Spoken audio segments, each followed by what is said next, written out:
This is an iHeart podcast.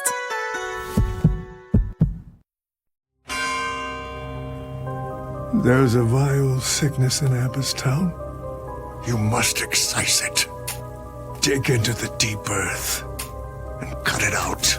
From iHeart Podcasts and Grim and Mild from Aaron Mahnke, this is Havoctown, a new fiction podcast set in the Bridgewater audio universe, starring Jewel State and Ray Wise.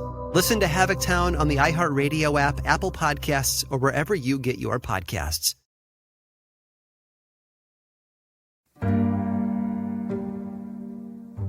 Ramberto Malatesta loved a good banquet. He had long thought nothing could top the magnificent banquet he had thrown with his cousin Ferentino and his uncle Pandolfo back in 1324. On that occasion, they had invited Ramberto's other cousin, Uberto, who had not only become an obstacle for them politically, but had also represented the deep-cutting betrayal perpetrated by Uberto's father, Paolo, against Ramberto's own father back around 1285. They all had a lovely meal together, and then they killed Uberto. Ramberto was very proud of that little bit of well-executed political intrigue, and he had thought it cemented a good relationship with his other cousin Ferentino and uncle Pandolfo. So it's no surprise, really, that 2 or so years later, when Pandolfo died and cut Ramberto out of the line of succession of Rimini, the oh-so-successful banquet they had all thrown together was on Ramberto's mind. What better revenge, he must have thought, than to stage a repeat performance? So Ramberto planned another banquet and invited his entire family to join in the revelry. This time there would be no one left to sully his good name or challenge his power. Ramberto was going to kill them all. I'm Dana Schwartz, and this is Noble Blood.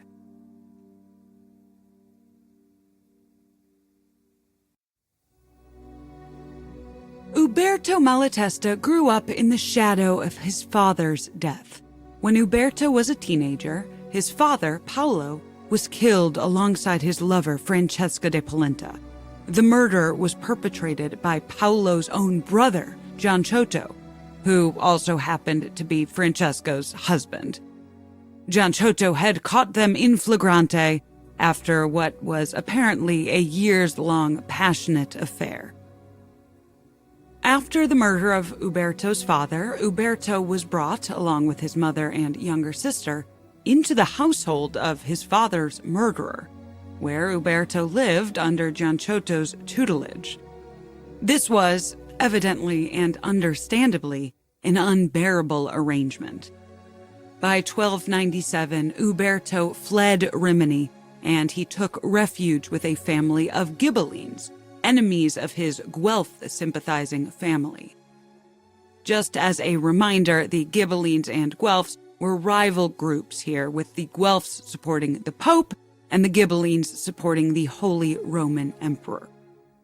In Uberto's new surroundings, he developed a Ghibelline leaning that mixed well with his desire for revenge against his family. He participated in numerous military campaigns with the Ghibellines, including one in 1300 in which he defeated his own uncle Malatestino, conquering the city of Cesena.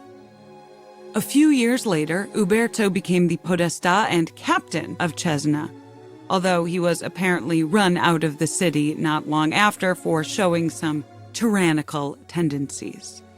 Some sources say that in 1304, Uberto got the ultimate revenge by killing his uncle Gianciotto.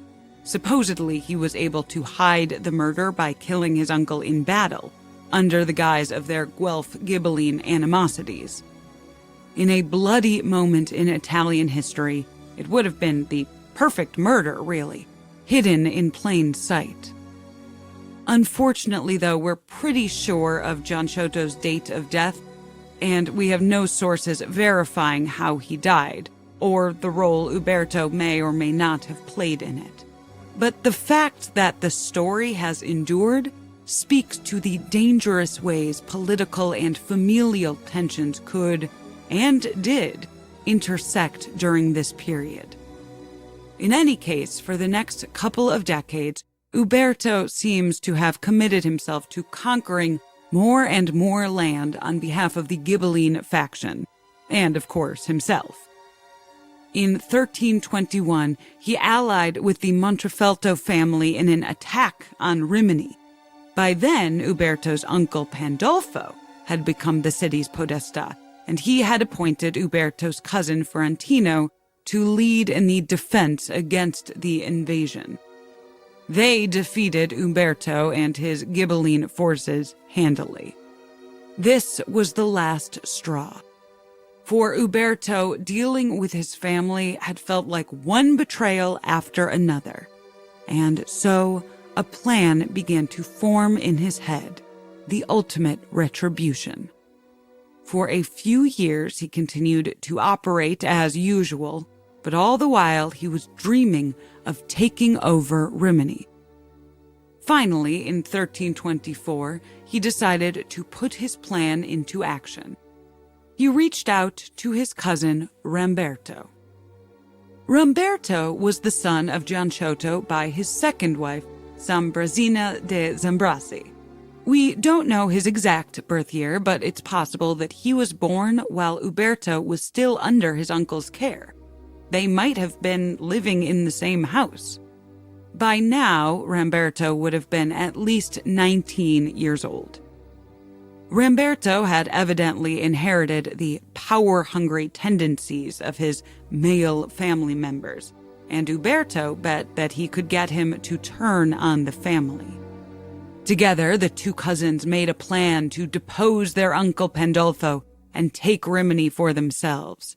But, as we know, if you remember the names in the introduction, Ramberto had other plans.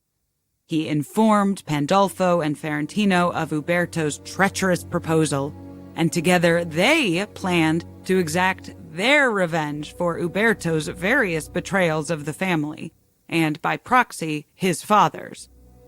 They invited Uberto to a banquet. Uberto came, thinking that he was the one in cahoots with Ramberto. It was a double cross. He was wrong.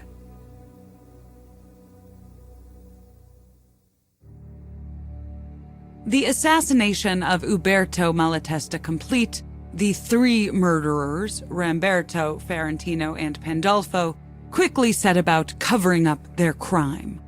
Although they were, between the three of them, powerful enough to get away with murder, it was still important to be smart about it, especially given that the person that they had just murdered was not only their kinsman, but also an ally of their most powerful enemy, the Montefeltro family. The three of them cleaned up the banquet and placed Uberto's body in a sack before burying him in a nearby town. Ramberto, Ferentino, and Pandolfo don't seem to have ever faced any consequences for the cold-blooded murder they committed.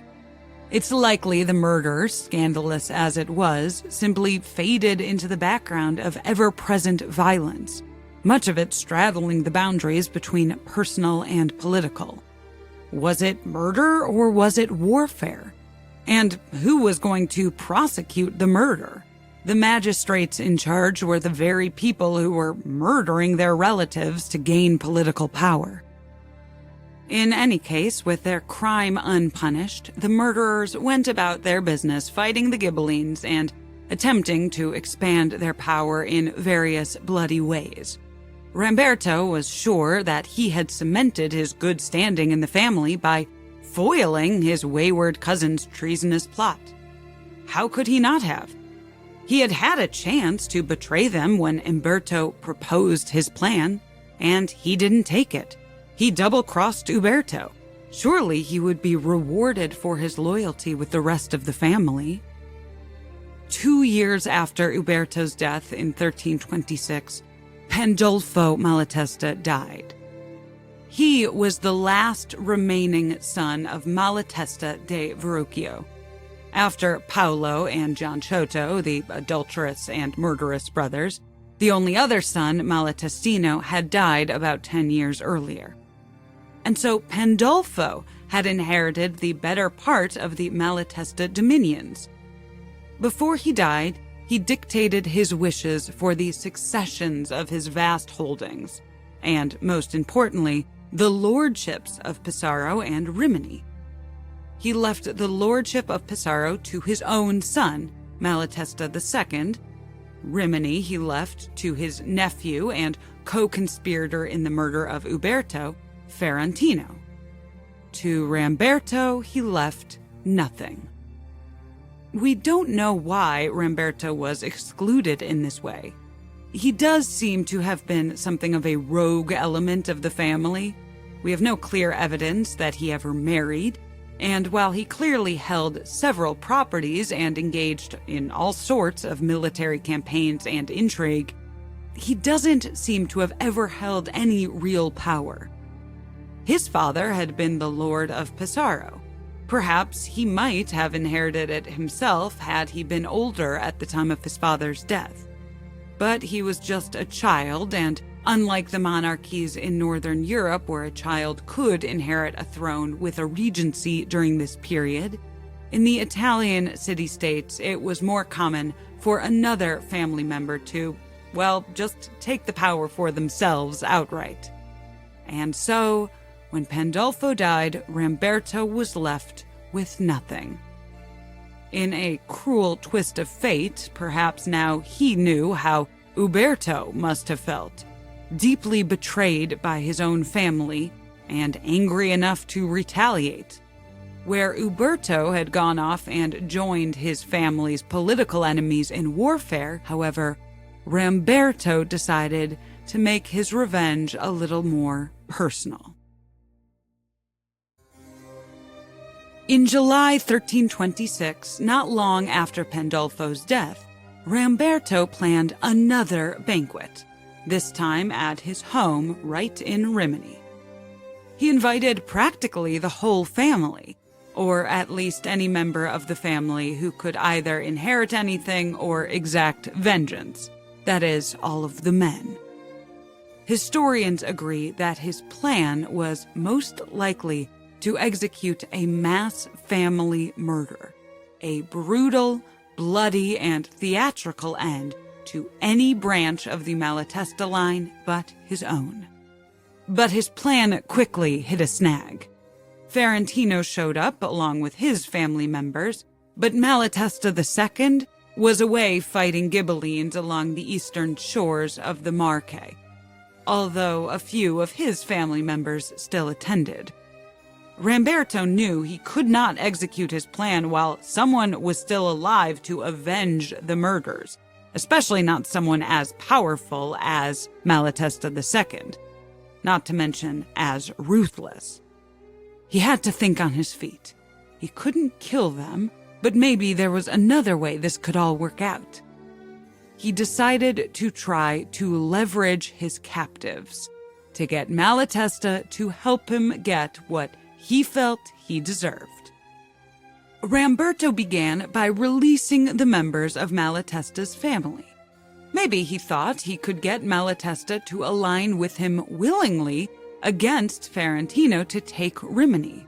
And of course, he could just deal with Malatesta himself later. It's possible Malatesta considered his cousin's proposal. It would certainly not have been the first time he double-crossed a relative. But we'll never know for sure because, as it would turn out, Ramberto's half-baked plan was foiled not by Malatesta or by Ferentino, but by one of the female relatives he seems to have completely forgotten about. Polentisana de Polenta, the wife of Ferentino's son Malatestino Novella, apologies, really, for all of these names. But just know that this woman took to the streets of Rimini. She rallied the people against her cousin-in-law, He was holding her family, his own family, hostage.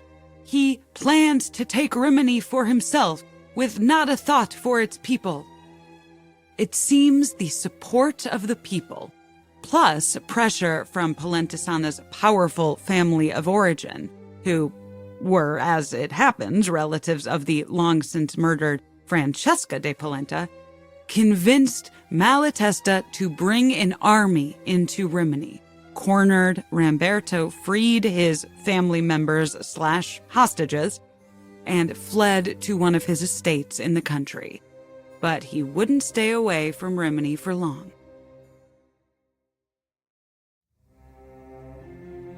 Ramberto was reconciled with his family about a year after his attempted family mass murder coup in 1327, with the help of Cardinal Bertrand de Puget, a papal diplomat. We don't know exactly how this truce came to be, but we can nonetheless appreciate the diplomat's clear skill. If a TV show had a priest character bringing a man who had only a year before attempted a mass murder of his whole family back into the fold, I think we would call it unrealistic writing. And yet, here we are. And the craziest part is, this happened twice. A year or so after this papal diplomat's masterful reconciliation, Ramberto made another attempt on Rimini. This time he went more by the late Uberto's playbook and allied with a political enemy of the Malatestas.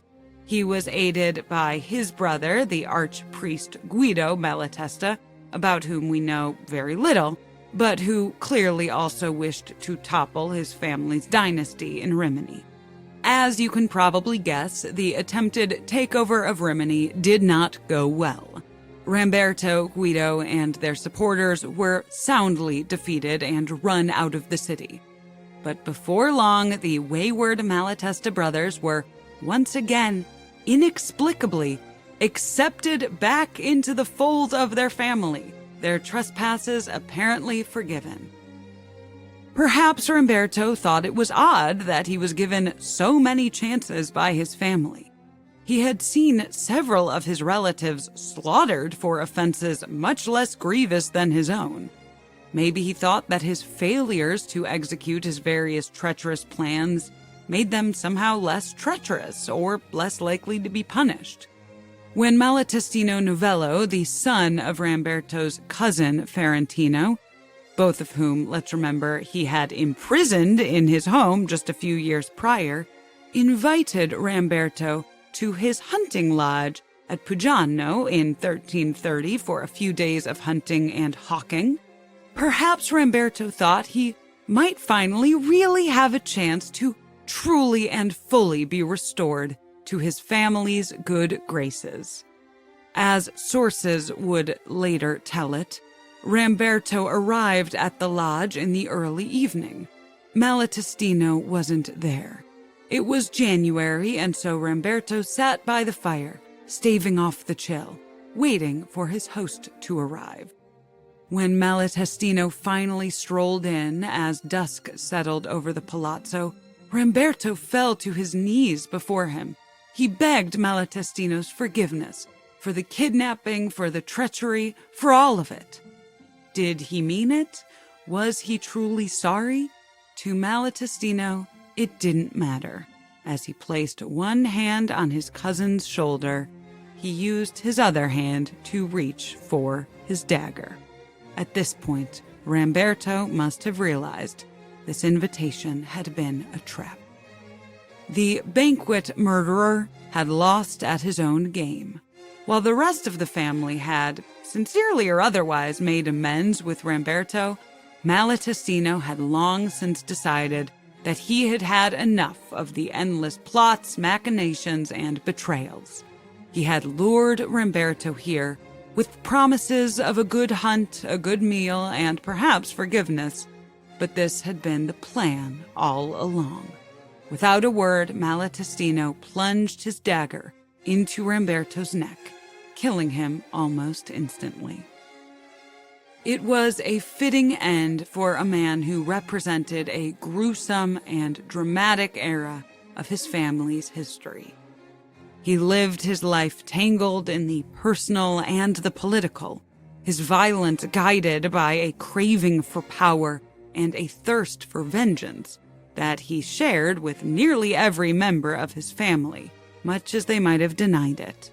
He had a flair for the theatrical, perhaps inherited from his father, whose murder of his own wife and brother became one of the best-known stories of star-crossed lovers in history, and had set the tone for half a century of parricide. That's the end of the story of the many murders and betrayals plaguing the Malatesta family, but keep listening after a brief sponsor break to hear about a few more for good measure. There's a vile sickness in Abbottstown. You must excise it. Dig into the deep earth and cut it out. The village is ravaged. Entire families have been consumed. You know how waking up from a dream, a familiar place can look completely alien? Get back, everyone! He's got an axe! And if you see the devil walking around inside of another man, you must cut out the very heart of him, burn his body, and scatter the ashes in the furthest corner of this town as a warning. From iHeart Podcasts and Grim and Mild from Aaron Mahnke, this is Havoc Town, a new fiction podcast set in the Bridgewater audio universe, starring Jewel State and Ray Wise. Listen to Havoc Town on the iHeartRadio app, Apple Podcasts, or wherever you get your podcasts. The devil walks in Abbottstown.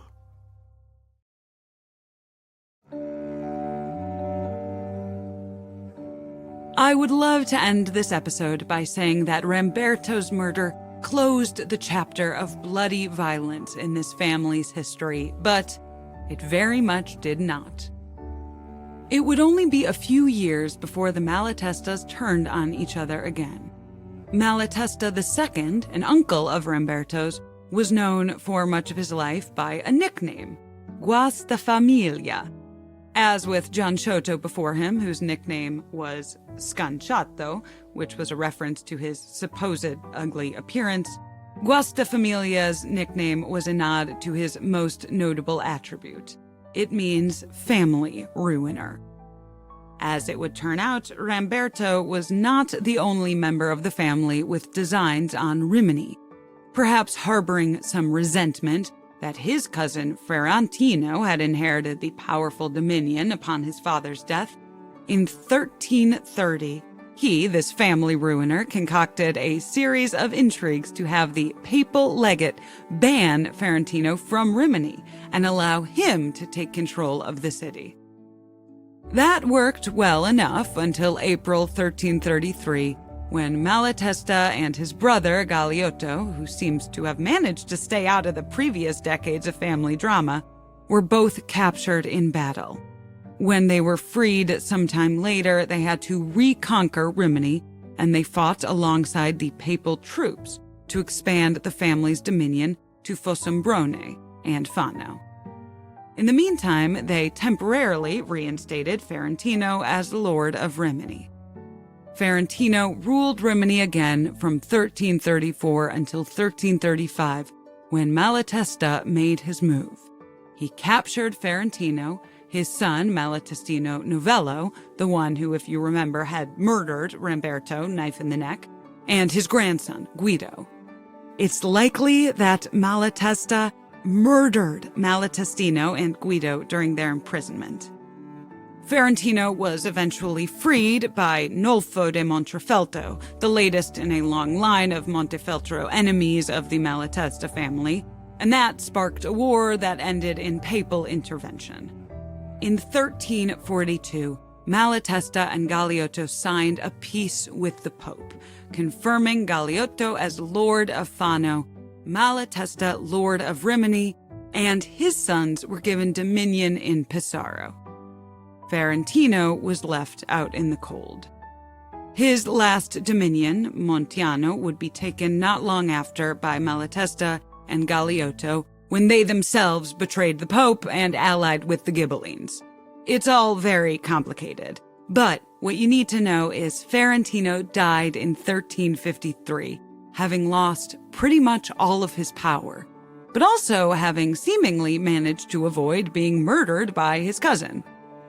Malatesta and Galeotto continued their bloody crusades, even having to pay a ransom in 1350 to retain Rimini after one of their enemies attacked it in vengeance. In something of a twist, in 1363, Malatesta retired, leaving Rimini to be shared between his sons and his brother Galeotto.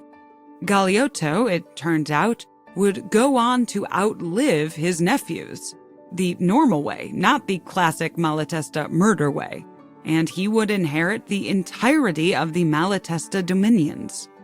With the line of succession now much simpler, contained in one set of sons, rather than spread between brothers and nephews and cousins, it seems that the infighting between Malatestas finally ceased. And so, instead, they began to turn their gaze outward, to patronage of literature and the arts, a series of advantageous political marriages, legitimizing children they had out of wedlock, fighting in all manner of wars, and hosting banquets where nobody got murdered.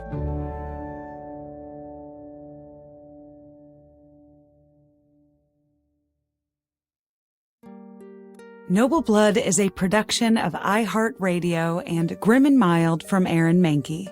Noble Blood is hosted by me, Dana Schwartz, with additional writing and research by Hannah Johnston, Hannah Zwick, Courtney Sender, Amy Height, and Julia Milani. The show is edited and produced by Jesse Funk, with supervising producer Rima Il-Kayali, and executive producers Aaron Mahnke, Trevor Young, and Matt Frederick. For more podcasts from iHeartRadio, visit the iHeartRadio app, Apple Podcasts, or wherever you listen to your favorite shows.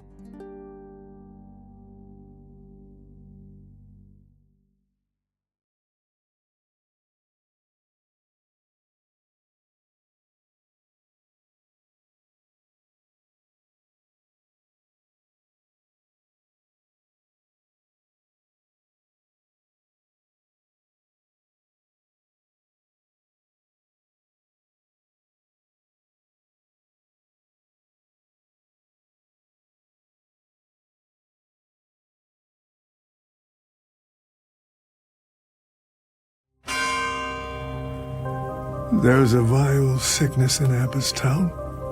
You must excise it. Dig into the deep earth and cut it out. From iHeart Podcasts and Grim and Mild from Aaron Mahnke, this is Havoc Town, a new fiction podcast set in the Bridgewater audio universe, starring Jewel State and Ray Wise. Listen to Havoc Town on the iHeartRadio app, Apple Podcasts, or wherever you get your podcasts. This is an iHeart podcast.